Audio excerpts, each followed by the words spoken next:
ओ दुनिया वालों, आज से तुम नाजायज काम करना छोड़ो, हराम खाना छोड़ो, किसी गरीब का हक मारना छोड़ो, किसी को सताना छोड़ दो, किसी की जमीन हड़पना छोड़ दो। अगर तू इसी दुनिया में अपने गुनाहों से तौबा करके नक्शे कदम पर आ गए तो नईमी का ईमान है कि बगदाद में गौसे आज़म राज़ी हो जाएंगे और मदीने में मुस्तफा कायनात राज़ी हो जाएंगे। वलियों को, नबियों को, बुजुर्गाने दीन को मानते हो ना, ये खुदा की बारगाह में कोई रुतबा नहीं रखते, कोई मकाम नहीं रखते, रब की बारगाह में इनकी कोई हैसियत नहीं। जब मैं इन सेंटेंस का जायजा लेना शुरू किया तो लोग इस पर दलील ये देते हैं, इन्नल्लज़ीना तदऊन मिन दूनिल्लाहि लन यख्लुकू ज़ुबाबन वला बिश्तमौला। तुम जिन वलियों को मानते हो, रसूलों को मानते हो, बुजुर्गाने दीन को मानते हो, ये सब मिलकर अगर मक्खी का एक पर भी बनाना चाहे तो बना नहीं सकते। ये इनकी दलील है, ये इनकी दलील है। मैंने कहा कि तू बरेली के शेर से पंगा लिया है, अब तो इसका जवाब देना ही होगा। अरे बोले ना सुभान अल्लाह। शायद कि मैं जो अपनी जबान से जुमला निकाला हूं आप समझ नहीं पाए। लोग कहते हैं कि नबी की शान ये है, वली की शान ये है मेरे नजदीक कि ये सब मिलकर अगर मक्खी का एक पर भी बनाना चाहे तो बना नहीं सकते। लेकिन जब एक बरेली के शेर के सामने ये सवाल आ जाए तो वो कभी खामोश नहीं रह सकता। मैंने कहा कि तूने अपनी दलील पेश कर दिया, यही कुरान से नईमी भी दलील पेश करता है।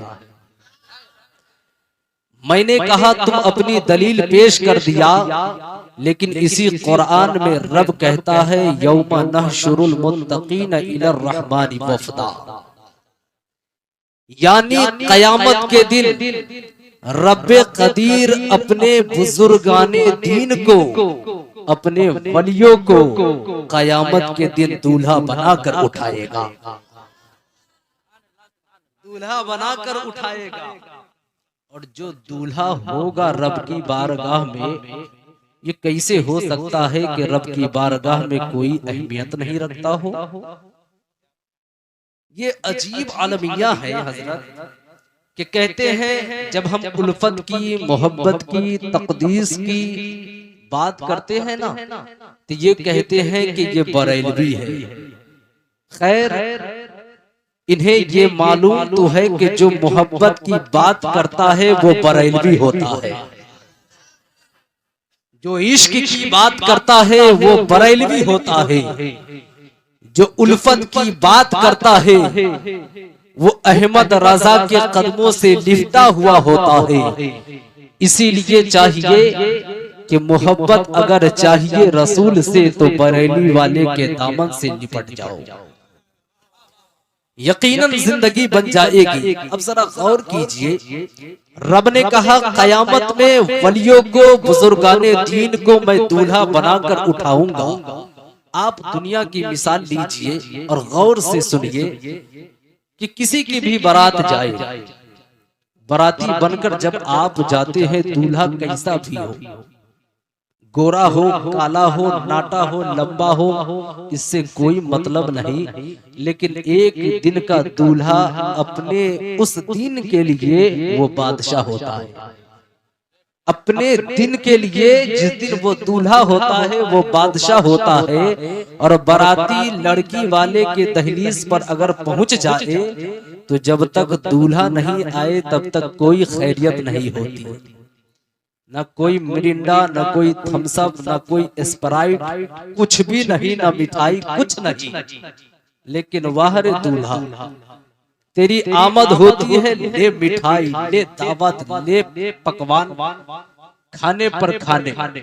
पता क्या चला कि दूल्हा कैसा भी हो, लेकिन अगर पहुंच जाए उसी बाराती में से कोई 5,000 का लिबास भी पहना होता है, कोई 4,000 का लिबास भी पहना होता है, कोई 500 का भी लिबास पहने होता है, लेकिन अल्लाहू अकबर, बाराती तो बाराती है। 5,000 का लिबास हो या 500 का लिबास पहना हो, लेकिन अगर बाराती बन गया तो जो इज्जत 5,000 के लिबास पहनने वाले को मिलती है, वही इज्जत 500 के कपड़ा पहनने वाले को भी मिलती है।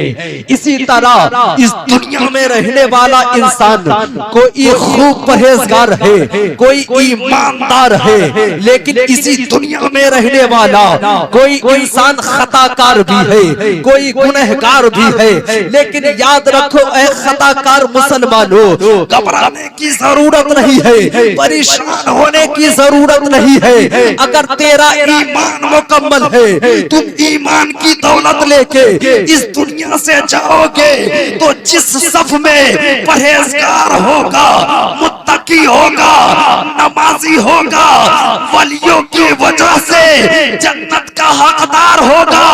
ये मेरा ईमान है कि ये खताकार भी उन वलियों की वजह से जन्नत का हकदार। नारे तकबीर, नारे रिसालत, मसलके आला हजरत, उलमाए अहले सुन्नत, उस्ताज़े अहले सुन्नत, नारे तकबीर, नारे रिसालत। ये भी उन वलियों की बदौलत जन्नत का, अरे बोले ना, जन्नत का हकदार हो जाएंगे। इसलिए घबराने की जरूरत नहीं है। बचाना क्या है? ईमान बचा लो। नमाजी तो सब है, हाजी तो सब है, काजी तो सब है। हर इंसान जिसको अल्लाह ने दौलत अता की है, वो हज करने जरूर जाता है, लेकिन हर हाजी मोमिन नहीं होता, हर नमाजी मोमिन नहीं होता, हर खैरात करने वाला मोमिन नहीं होता। इसीलिए सबसे पहले अगर बचाना है तो अपने ईमान को बचाओ। ओ दुनिया वालों, अब मुझे ये कह लेने दो। लोग कहते हैं कि वली जो होते हैं वो कोई शान नहीं रखते, कोई रुतबा नहीं रखते, कोई मकाम नहीं रखते, सब कुछ खुदा देता है। तो फिर वलियों के आस्ताने से लिपटने की क्या जरूरत है? उनके दामन से लिपटने की क्या जरूरत है? मैं पूछना चाहता हूँ, बारिश बरसाना किसका काम है? अल्लाह का। मौत देना खुदा का काम है। माँ के पेट में सूरत गरी करना खुदा का काम है। दिन और रात में तब्दील कर देना खुदा का काम है। लेकिन जब ये कुरान से साबित है, तो उसी कुरान से ये भी साबित है कि माँ के पेट में फरिश्ते सूरत गरी करते हैं। ये भी साबित है कि बारिश फरिश्ते बरसाते हैं। ये भी साबित है कि जिस्म से रूह यही फरिश्ते जुदा करते हैं। यानी करता खुदा है, लेकिन खुदा के हुक्म से फरिश्ते कभी इंसान के जिस्म से रूह जुदा करते हैं। रब के हुक्म से माँ के पेट में सूरत करी यही फरिश्ते करते हैं। खुदा के हुक्म से यही फरिश्ते बादलों से बारिश के कतरात बरसाते है। अब मुझे कह लेने दो, जब खुदा ही सब कुछ करता है, बारिश भी खुदा बरसाता है, माँ के पेट में सूरत करी खुदा करता है, जिस्म से रूह जुदा खुदा करता है, तो फिर फरिश्तों को मुकर्रर करने की जरूरत क्या है? अरे जब खुदा करता है, लेकिन खुदा के करने के बावजूद रब ने इन तमाम कामों पर फरिश्तों को मुकर्रर रखा है, तो पता ये चला माँ के पेट में फरिश्ते सूरत गरी करे तो खुदा की शान में कमी नहीं आती। खुदा के हुक्म से फरिश्ते बादलों से बारिश के बरस बारिश के कतरात गिरा दे, खुदा की शान में कमी नहीं आती। खुदा के हुक्म से फरिश्ते रूह जिस्म से जुदा कर दे, लेकिन खुदा की शान में कोई कमी नहीं आती। तो हम सुन्नी का ईमान है कि खुदा के अता कर देने से यही वली अपने जूतों की ठोकरों से जब मुर्दे जिंदा कर देते हैं, फिर भी खुदा की शान में कोई कमी नहीं। नारे तकबीर, नारे रिसालत, नारे रिसालत। जश्न गौसुल वरा कॉन्फ्रेंस, जश्न गौसुल वरा कॉन्फ्रेंस, मुफ्ती शमशाद नईमी साहब क़िबला, नौजवानाने कमेटी मुस्लिम चौक पढ़ाती। नारे तकबीर। कमी नहीं आती, लेकिन ये समझेगा कौन? जो अक्ल के अंधा हो कैसे समझेगा? इस बात को कैसे समझेगा? जिनके अंदर, जिनके नस्ल के अंदर खुबासत हो, वो वली की शान कभी पहचान ही नहीं सकते, कभी नहीं पहचानेगा। क्योंकि वो तो छोड़ो, आने वाली कयामत तक उनकी नस्लें भी वली की शान नहीं पहचान पाएंगी। खुदा की अता कर देने से ही तो है, लेकिन पावर है, पावर है। अब जरा गौर करें, लोग कहता है कि वली की शान, बस ये जुमला को आप जहन में रखें, वली कुछ अपने नजदीक नहीं रखते, कोई पावर नहीं रखते, और इन पर दलील लेते चले जाए। अब मुझे बताए, इबादत हम किसकी करते हैं? बोले ना जोर से। खुदा की। किसकी? खुदा की। लेकिन जब हम इबादत करते हैं तो हम किस जानिब रुख करते हैं? किबला की जानिब। और किबला कहाँ है? कहाँ है? मगरिब में। यही तो ना है? अब ये मगरिब है, मशरिक है, शुमाल है, जुनूब है, ये किसका है? खुदा का। किसका है? खुदा का।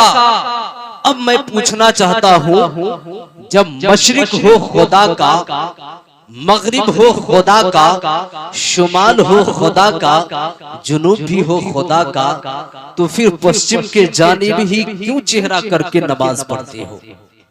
अरे खुदा का सब जानिब है, तो तुम शुमाल के जानिब पढ़ो, जुनूब के जानिब करो।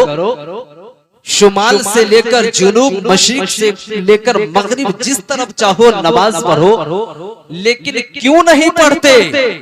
क्योंकि ये रब का हुक्म है। कहते ये कौन सा सवाल है? ये तो रब का हुक्म है कि काबे के जानिब, किबला के जानिब अपना रुख करके नमाज अदा करो। किस जानिब? किबला के जानिब रुख करके नमाज अदा करो। तो ओ अक्ल के अंधो सुनो, हम जो वलियों को मानते हैं ये कोई अपनी मर्जी से नहीं बल्कि खुदा की मर्जी से मानते हैं। अब दलील लो, या अय्युहल्लज़ीना आमनुत्तकुल्लाह वकूनू मअस-सादिकीन वब्तगू इलैहिल वसीला। बोले ना सुभान अल्लाह। क्या कहा? नमाज जब हम पढ़ते हैं तो सबसे पहले वजू करते हैं। वजू में कितनी बातें फर्ज? बोले ना कितनी?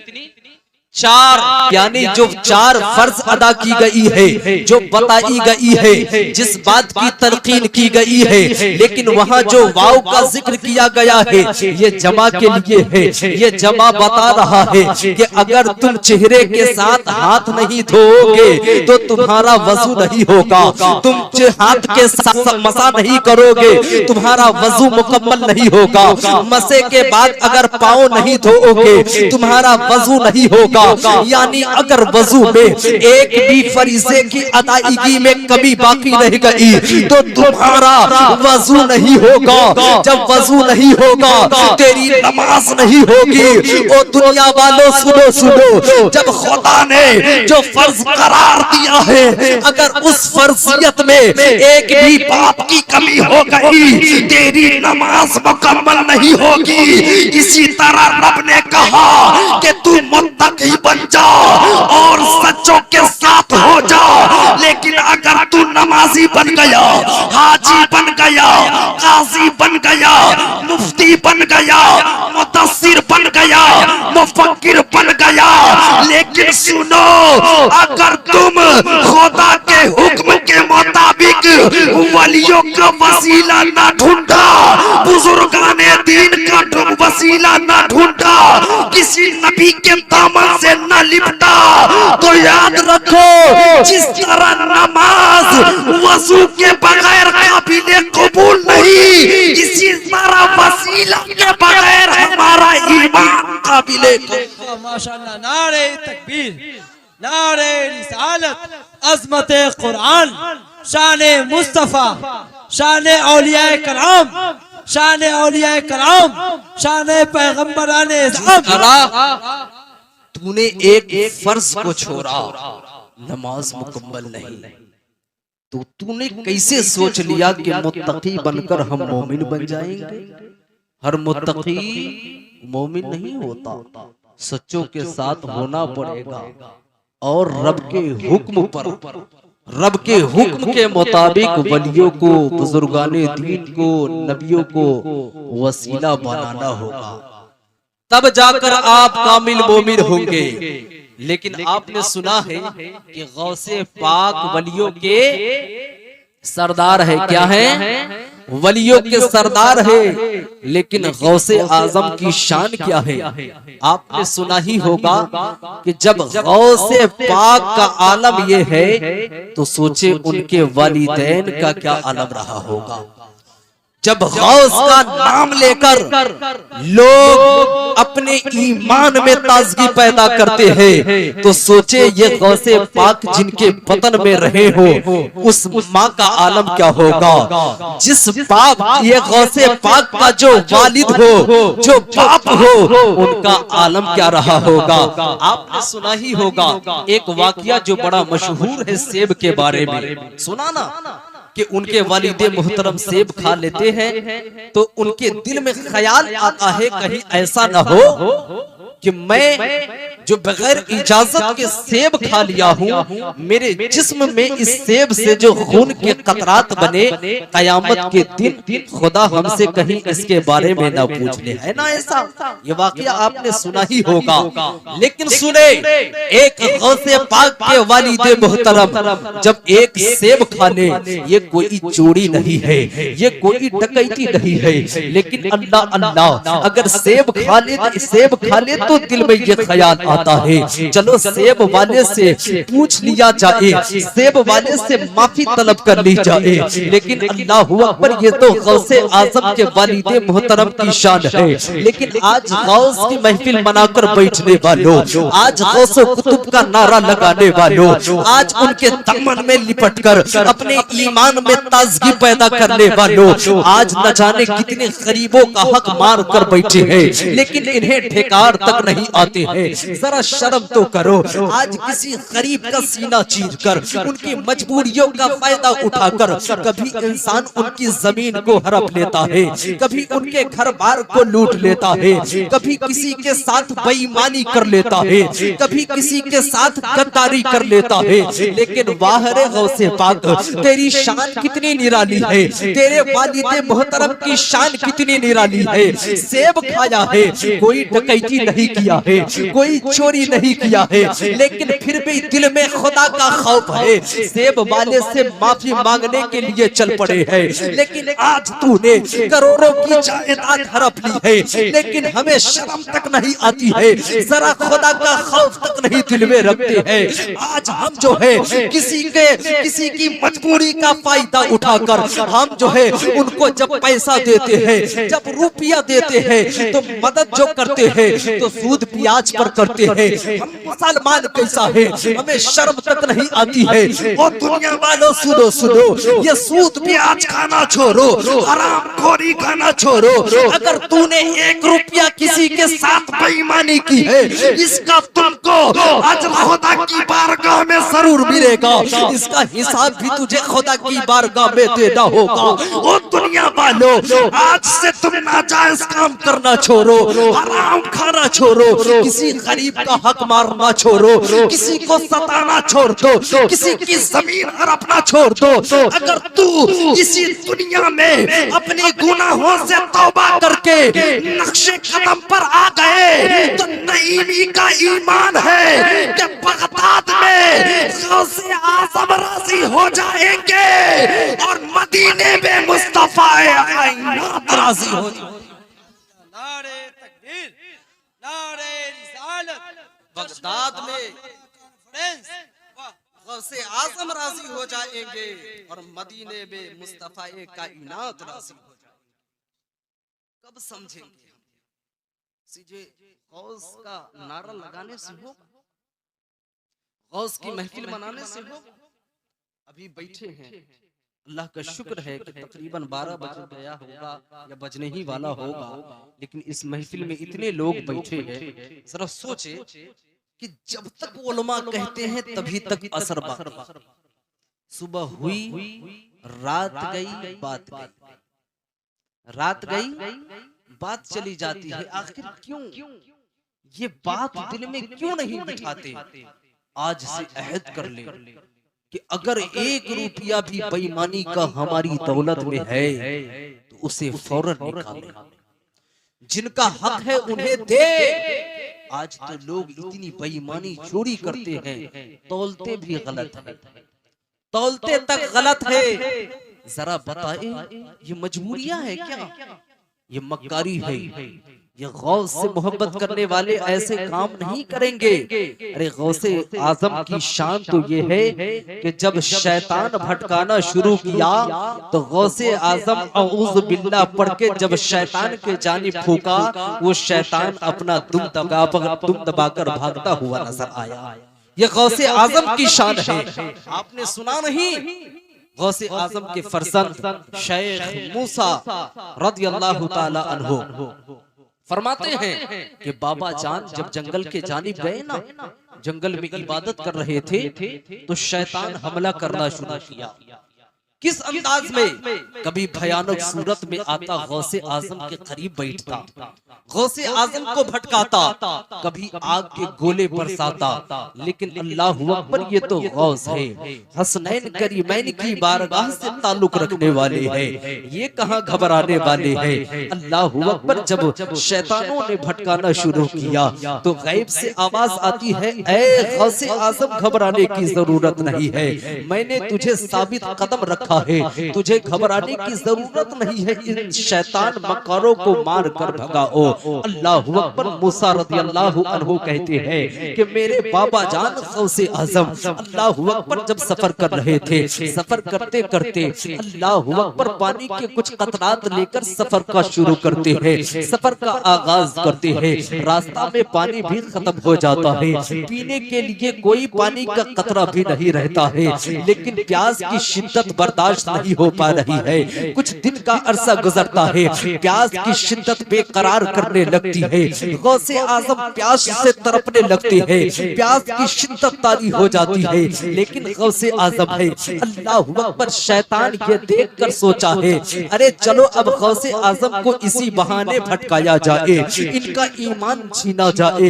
अल्लाह अकबर। गौसे आजम सफर करते करते एक जंगल के करीब पहुंचते हैं। उसी जंगल में न जाने कितने वलियों का ईमान शैतान ने छीना है, ये इब्लीस ने कितने बुजुर्गाने दीन का ईमान छीना है।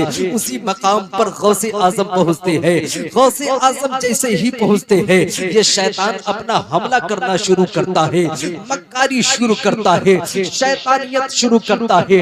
गौसे आजम प्यास की शिद्दत में है, एक बादल आता है जो काला बादल होता है। अल्लाह अकबर। गौसे आजम के सर पर नमोदार होता है और गौसे आजम के जिस्म पर बरसना शुरू होता है, झमाझम बारिश होती है। गौसे आजम देखकर हैरान हो जाती है, लेकिन ये बारिश के कतरात पीकर गौसे आजम सैराब होते हैं, अपनी प्यास को बुझाते हैं। उसके बाद किसी बादल से एक रोशनी नमूदार होती है, वो रोशनी के बाद उसी बादल में एक सूरत दिखाई देती है। वो सूरत देखने के बाद गौसे आजम जब देखते हैं, उस सूरत से आवाज आती है, ऐ गौसे आजम तू बड़ा मुत्तकी है, तू बड़ा परहेजगार है, तू ईमानदार है, ईमान की दौलत तेरे अंदर बहुत है। ऐ गौसे आजम मैं तेरा रब हूँ, मैं तुझे प्यास की शिद्दत में देखकर रहा ना गया, इसीलिए मैं तेरे ऊपर पानी के कतरात बरसा दिया। ऐ गौसे आजम सुनो सुनो, मैं तेरा रब हूँ, तेरा खालिक हूँ।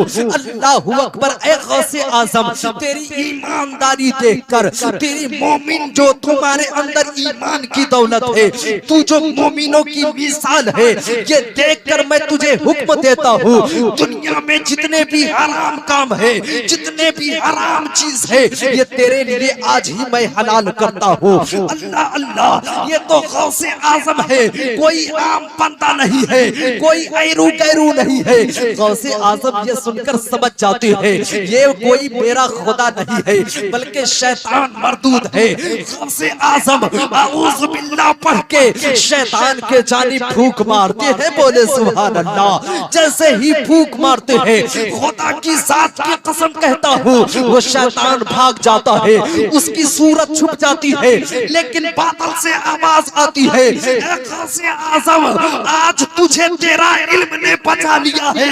गौसे आजम कहते हैं, शैतान कान खोल कर सुन ले, मुझे मेरा इल्म ने नहीं बचाया है, बल्कि गौसे आजम को किसी ने बचाया है, तो वो खुदा का फजलो करम जो बचा। सुभान अल्लाह, वाह। इल्म नहीं बचाया है, बल्कि खुदा का फजलो करम बचाया। अरे आलिम तो सब है, लेकिन ईमान कहाँ है? पीर तो सब है, लेकिन ईमान कहाँ है? मैं तो ईमान खोजूंगा, तेरी इबादत नहीं। इबादत बाद में, अव्वल दर्जे पर ईमान बता तेरा कहाँ है। गौसे आजम ने क्या कहा? ये इल्म का कमाल नहीं है, खुदा का फजलो करम का। ये करम खुदा का है कि खुदा ने मुझे बचाया, वरना मेरी हैसियत क्या। ओ शैतान, अरे जिस इब्लीस हबीस को उसका इल्म नहीं बचा सका, फिर गौस को गौस का इल्म कैसे बचाएगा? गौस को गौस का इल्म कैसे बचाएगा जब तुझे तेरा इल्म नहीं बचा सका? पता क्या चला? खुदा का करम है गौसे आजम। इसीलिए अपने ईमान बचाए, मक्कार से बचे, बदकार से बचे, गुस्ताखे रसूल से बचे, क्योंकि जब अपने ईमान बचाएंगे तब ये इबादत काबिल कबूल है।